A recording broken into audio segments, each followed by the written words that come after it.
Queridos hermanos, nuevamente a través de los siglos resuena un eco de que Cristo resucitó, y ese eco está acompañado con el aleluya, una expresión que indica la alegría, no solamente una alegría que se siente y que por lo tanto puede ser una alegría subjetiva, sino una alegría que es racional no en el sentido de que uno estudie o sepa muchas cosas en el orden de las ciencias, sino de que se utilice la razón, de que se razone bien, de que se vea la realidad, de que se reflexione, de que se siga el testimonio de las palabras, de los hechos, de las personas. Y entonces, racionalmente, la Iglesia hoy canta el aleluya en un mundo que a veces no hay muchos motivos para alegrarse, en todos los órdenes. Si contemplamos el mundo en general, hay países que están permanentemente en guerra, hay gente que no tiene para comer, hay un montón de problemas también en nuestra patria, pero para no particularizar, ¿no es cierto? Entonces, este aleluya es un aleluya real, es un aleluya verdadero. Es cierto que a veces la percepción que nosotros tenemos de la realidad no quiere hacer ontología, es decir, no quiere pensar en el ser, en las cosas profundas, y entonces vamos divagando de determinados temas. El tema de ayer era si tal o cual futbolista había estado o no en tal o cual ceremonia de casamiento, sábado santo. ¿Y qué religiosidad tenemos nosotros? ¿Creemos realmente en la resurrección?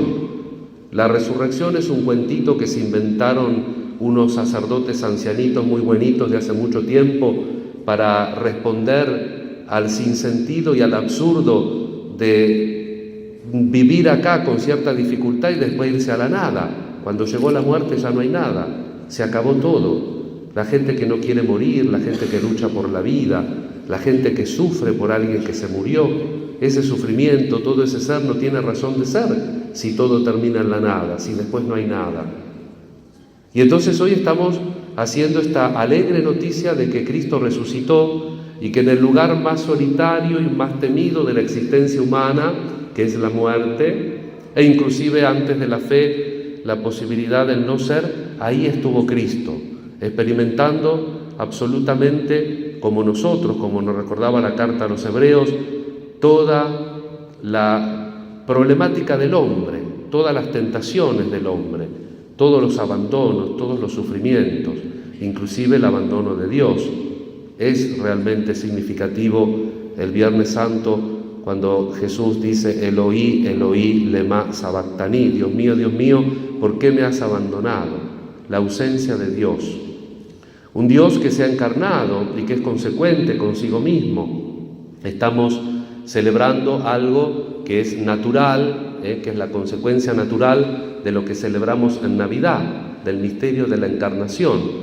Dios que se quiso encarnar desde el minuto cero de lo que significa ser un ser humano, que ha compartido con nosotros las dificultades de ser humano y seguramente también las alegrías, las esperanzas de ser humano, y ha ofrecido esa vida, esa encarnación que ha hecho la segunda persona de la Trinidad, el Verbo eterno de Dios, ha ofrecido esa vida enteramente a Dios y enteramente a los hermanos, por lo cual nos ha salvado.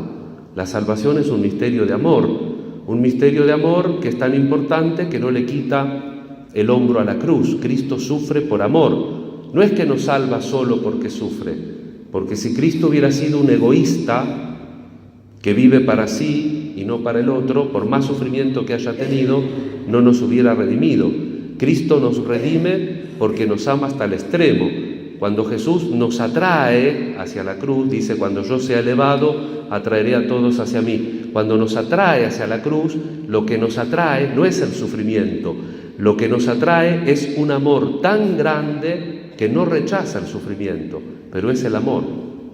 Y hoy estamos celebrando la otra cara de esa entrega, de esa vida absolutamente vivida para Dios y para los hermanos, y que es la resurrección. En el misterio de Dios, en el misterio de la Trinidad, con la fuerza del Espíritu Santo, Cristo retoma esa vida que libremente entrega por amor a cada uno de nosotros. La entrego, dice Jesús, nadie me la quita, libremente. El texto de Juan del viernes, cuando lo vienen a prender al huerto, Jesús dice, sabiendo lo que iba a suceder, se levantó y dijo, ¿a quién buscan? Cristo sabía lo que iba a suceder y libremente entrega su vida.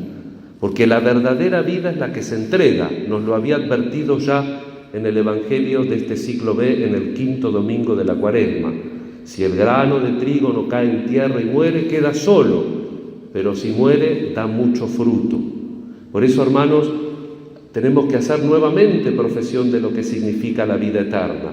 Una vida eterna que se prolonga, que es continuación de esta vida, pero una vida eterna que también ilumina a través de la historia la resurrección de Cristo, porque a veces se pregunta, ¿es histórica o no es histórica? La resurrección de Cristo sucedió en la historia, pero no es un hecho que queda encerrado en la historia y que nosotros lo rememoramos como algo pasado y punto, sino que la resurrección de Cristo atraviesa toda la historia. Las apariciones que vamos a ir leyendo en los evangelios propios del tiempo de la Pascua no agotan el hecho de la resurrección de Cristo, son un reflejo, el reflejo de una comunidad viva que se encuentra con el resucitado. Porque así como Dios se quiso encarnar, así Dios quiere que nosotros pedagógicamente entendamos ese misterio de la resurrección de su Hijo, para que nosotros también no descuidemos la vida presente. Porque hay una vida después de la muerte, no quiere decir que nosotros tenemos que vivir mal esta vida. Al contrario, la tenemos que vivir mejor. En el hic y et nunc, en el aquí y ahora, Dios quiere que nosotros nos demos todo a imagen de ese misterio pascual de su Hijo que estamos celebrando.